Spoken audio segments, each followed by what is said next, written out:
Pierre a 45 ans et fume depuis une trentaine d'années. Il a déjà fait quelques tentatives d'arrêt de tabac sans aide ou avec quelques comprimés à sucer. De temps en temps, l'envie d'arrêter lui revient, mais elle ne dure pas, et heureusement. Pierre a beaucoup d'autres préoccupations dans sa vie.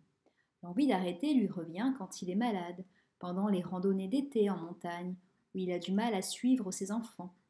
Mais il passe vite à autre chose. Il ne veut pas se faire du mal. Son entourage lui fait bien des remarques et lui montre son inquiétude. C'est peut-être ce qui le touche le plus. Pierre pense qu'il pourrait arrêter seul. Et puis, il ne sait pas à qui demander de l'aide.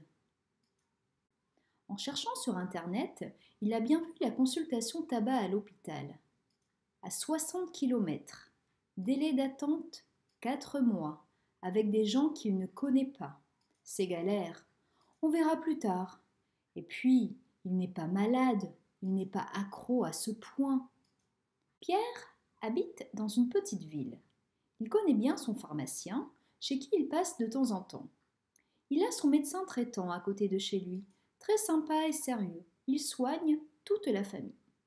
Pierre travaille dans une entreprise qui a son service interne de médecine du travail et il croise les infirmières à la cantine tous les jours ou presque. Pierre ne sait pas que ces professionnels qu'il croise régulièrement pourraient l'aider à arrêter de fumer. Il les voit quand il est malade, et ce n'est pas pour parler de sa consommation de tabac. Il ne s'est pas préparé à en parler, il n'y a même pas pensé. En plus, il ne lui en parle pas non plus, ou juste comme ça. Bref, si Pierre avait bien identifié que les professionnels de son territoire pouvaient l'aider, peut-être qu'il pourrait plus facilement demander de l'aide et ainsi bénéficier d'un accompagnement en proximité territoriale, temporelle et humaine. Pour aider les fumeurs de tabac, comme Pierre, les professionnels pourraient s'engager à accompagner leurs patients fumeurs et le faire savoir par des affiches, des spots vidéo.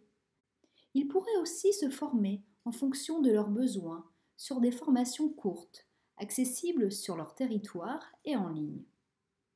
Et aussi mieux identifier les structures ressources pour les fumeurs les plus complexes. Et cela sera possible à partir de septembre 2019 en Nouvelle-Aquitaine en devenant un lieu d'accompagnement à la santé sans tabac ou LAST, les pharmacies, les centres d'examen de santé, les services de santé scolaire, les maisons de santé, les cabinets médicaux et paramédicaux, les services de santé au travail d'une entreprise. Tous et bien d'autres pourront être des LAST. Pour cela, il suffira de vous engager à médiatiser auprès de vos patients fumeurs votre motivation à les aider. Les LAST d'un territoire pourront être regroupés en pôles d'accompagnement à la santé sans tabac ou PAST, articulés avec une ou plusieurs structures ressources en addictologie.